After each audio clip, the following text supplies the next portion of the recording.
की जो कहानी है वो ऐसी है कि एक विधवा औरत जिसका समाज में जीना बहुत ही ज़्यादा मुश्किल हो जाता है, जिसके पति के मरने के बाद लोग उसके ऊपर गंदी नज़र रखने लगते हैं।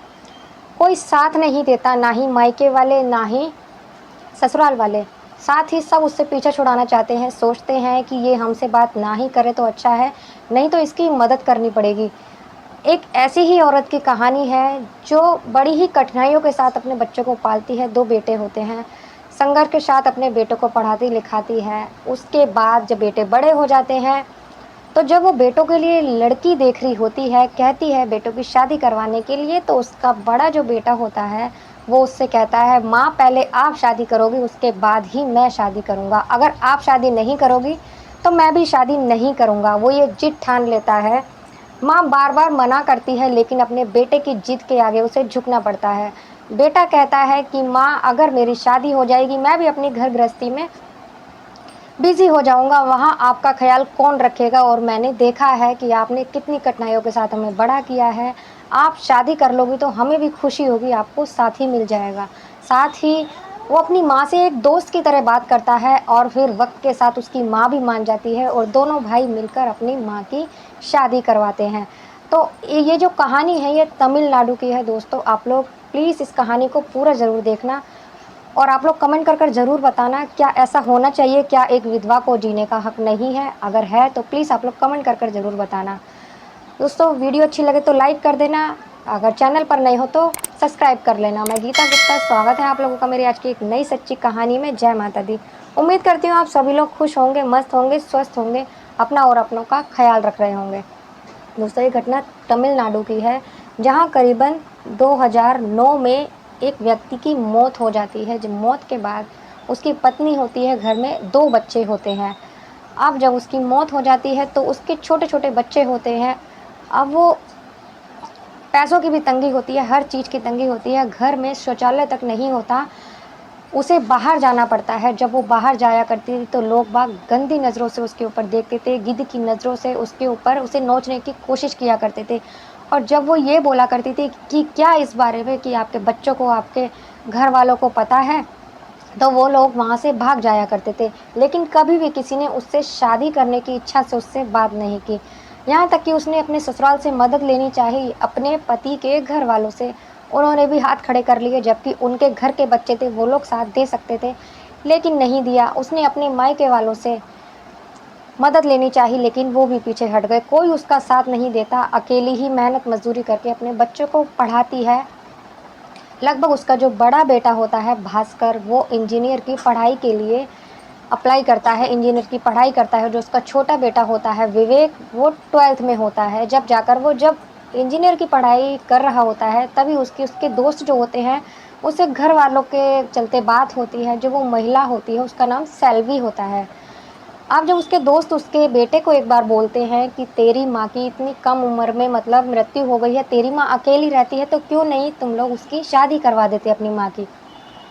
उस वक्त वो बात को आई गई कर देता है, इग्नोर करता है। वो अपनी पढ़ाई के लिए पढ़ाई पर ही ध्यान देता है, और उसका ऐसे ही पहला साल निकलता है, दूसरा साल निकलता है। जब वो अपनी इंजीनियर की पढ़ाई के लिए तीसरा साल होता है उसका, तब वो इसी विषय में एक बार फिर से पढ़ता है। उसके आसपास वाले उसको इस बारे में बात करते हैं, तब भी वो इग्नोर कर देता है। लेकिन उसकी इसी पढ़ाई के दौरान वो किताबों में भी पढ़ता है, तो उसे कुछ महसूस होता है कि शायद मेरी माँ सच में अकेली है। और वो फिर अब इस बात के लिए सोचता है कि मैं अपनी माँ से बात करूँगा। अब वो माँ से बात करने से पहले अपने छोटे भाई विवेक से बात करता है इस बारे में कि हम अपनी माँ की शादी करवा दें। हमारी माँ, हम इतने सालों से बाहर रहते हैं, हमारी माँ अकेली रहती है, कैसे उसने हमें पाला पोसा है ये हमने सब देखा है, और हम अपनी माँ की शादी करा दें। तो छोटा भाई जो होता है उसका, वो भी तैयार हो जाता है।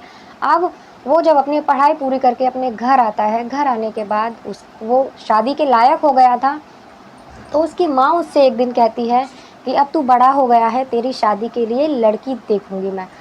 तो उसका जो बेटा होता है वो उसको कहता है कि माँ मैं शादी नहीं करूँगा, मेरी एक शर्त है, मैं आपकी शादी कराना चाहता हूँ, अगर आप शादी करने के लिए तैयार हो तो मैं भी शादी कर लूँगा। उसकी माँ जब ये बात सुनती है उसकी तो बड़ी चौंक जाती है, क्योंकि एक बेटा एक माँ से शादी के लिए कहता है, तो वो उसको डांटती भी है। लेकिन बेटा कहता है कि माँ डांटने वाली बात नहीं है, मैं सच में आपकी शादी करवाना चाहता हूँ।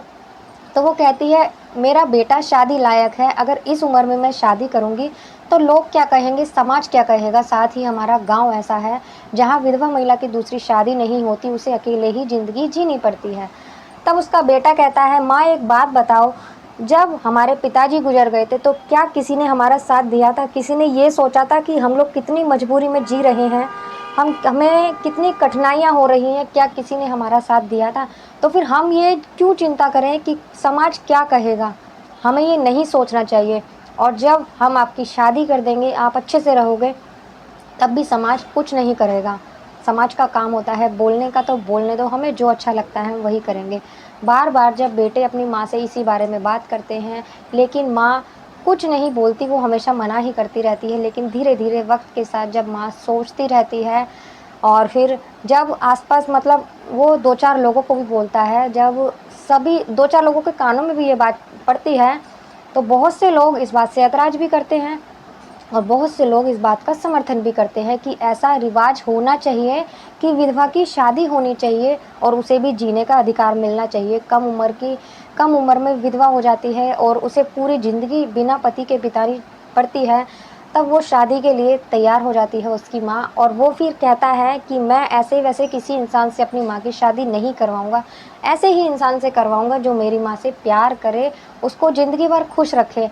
तब वो ऐसे इंसान की तलाश करने लगता है जो उसकी माँ को खुश रहे, और लगभग उसकी तलाश ख़त्म हो जाती है। उसे एक ऐसा इंसान भी मिल जाता है जो कि एक किसान होता है, खेती-बाड़ी का काम करता है। अब वो उसके पहले वो काफ़ी दिन वो अपने मतलब माँ से मिलने के लिए उसे मिलवाता रहता है। जब वो इंसान अब उसकी माँ से प्यार करने लगता है, तब वो उन दोनों की शादी करवाता है। और शादी के दौरान जब उसके ससुराल वालों को, उसके माँ-बाप को मतलब बताया जाता है, बुलाया जाता है, तो एक बार तो वो लोग मना करते हैं, लेकिन उस शादी में वो लोग भी शामिल होते हैं।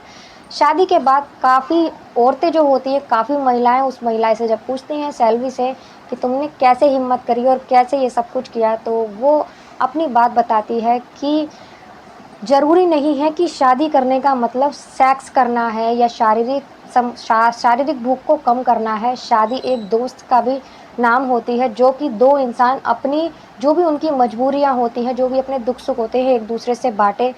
2 लोग एक साथ रहें, एक-दूसरे की मजबूरी को समझें, एक-दूसरे का साथ दें। शादी का ये मतलब है, ज़रूरी नहीं है कि शादी करने का एक ही मतलब होता है अपनी शारीरिक भूख मिटाना, सेक्स करना। जब वो ये सारी बातें काफ़ी सारी औरतों के साथ में रखती है, साथ ही सेल्वी कहती है कि मेरा शादी करने का एक इरादा और था। मैंने शादी कर जो यहाँ की महिलाएँ हैं, मैंने उन्हें ये जताया है कि वो अपने लिए भी जिएँ, अपनी ज़िंदगी को भी महत्व दें, ना कि दूसरों के लिए ही जिएँ। पूरी ज़िंदगी वो ऐसे ही बिता देती हैं, अपने बच्चों के लिए ऐसे ही जीने लगती हैं। वो उन्हें अपने ऊपर भी ध्यान देना चाहिए। आगे चलकर उनके बच्चों की शादी हो जाती है, वो अकेली रह जाती हैं, उनके दुख-सुख में साथ देने वाला कोई नहीं रहता। अगर समय रहते वो शादी कर लें, तो उनकी ज़िंदगी भी अच्छी हो जाएगी, और साथ ही मेरे शादी करने से बहुत सी महिलाओं को ये प्रेरणा मिलेगी कि उन्हें भी अपने लिए कदम उठाना चाहिए, अपने लिए लड़ना चाहिए, अपने लिए आवाज़ उठानी चाहिए। साथ ही मैं ये कहती हूँ कि पता नहीं कितने बेटे ऐसे होंगे जो कि अपनी माँ की शादी के लिए तैयार होंगे। वो कहती है, मैं खुशनसीब हूँ जो मुझे भगवान ने ऐसी औलाद दी है, ऐसे बच्चे दिए हैं जो कि उन्होंने अपनी माँ के बारे में सोचा। मैं ये नहीं कह रही कि मेरी शादी करवाई तो मेरे बच्चे अच्छे हैं, मैं कहती हूँ मेरे बच्चों की सोच इतनी अच्छी है, काश ऐसी सोच हर बच्चे की हो तो कोई भी माँ विधवा की ज़िंदगी जीने पर मजबूर नहीं होगी। और साथ ही जो तलाकशुदा महिलाएँ होती हैं, उनकी भी शादी के लिए मैं यही कहूँगी कि उन्हें भी दूसरी शादी करने का या ऐसा मौका मिलना चाहिए कि उनकी ज़िंदगी ख़त्म नहीं होती, ऐसा करने पे उन्हें भी आगे कदम बढ़ाना चाहिए। साथ ही बहुत सारी तस्वीरें हैं जो कि सामने आई इस चीज़ की, वो अपने पति के साथ, अपने बच्चों के साथ घर में है। बहुत सी बातें करी थी उसने लोगों से और अपनी ज़िंदगी के बारे में सब कुछ बताया था। कहती है, बहुत से लोग आए थे मेरा फ़ायदा उठाने के लिए, किसी ने मदद के लिए कभी हाथ नहीं बढ़ाया, सब ने यही सोचा कि कैसे इसका फ़ायदा उठाया जाए, क्योंकि पति के मरने के बाद लोग यही सोचते हैं कि कैसे इसको मतलब लालच दिया जाए और कैसे ये हमारी हो जाए। लोग बाग फ़ायदा उठाने लगते हैं, सब गंदी नज़रों से देखते हैं, लेकिन कभी कोई मदद के लिए नहीं आता। और जब ऐसी ज़िंदगी से अच्छा है कि आप शादी कर लें और अपनी ज़िंदगी अपने हमसफ़र के साथ अच्छे से बिताएँ। अब दोस्तों ये एक सच्ची कहानी है तमिलनाडु की। आप लोग कमेंट कर ज़रूर बताना कि क्या सेल्वी ने ठीक किया था? क्या उसके बच्चों ने जो उसकी शादी करवाई थी, क्या उनका फ़ैसला सही था? कैसा किया था? क्या उसके बच्चों ने जो सोचा था अपनी माँ के लिए सही सोचा था? क्या उसको विधवा की ही ज़िंदगी बितानी चाहिए थी या फिर उसने दूसरी शादी कर अच्छा किया था? आप लोग प्लीज़ कमेंट कर ज़रूर बताना और अगर वीडियो अच्छी लगे तो प्लीज़ वीडियो को लाइक कर दीजिएगा। मिलते हैं अगली किसी वीडियो में एक नई सच्ची कहानी के साथ।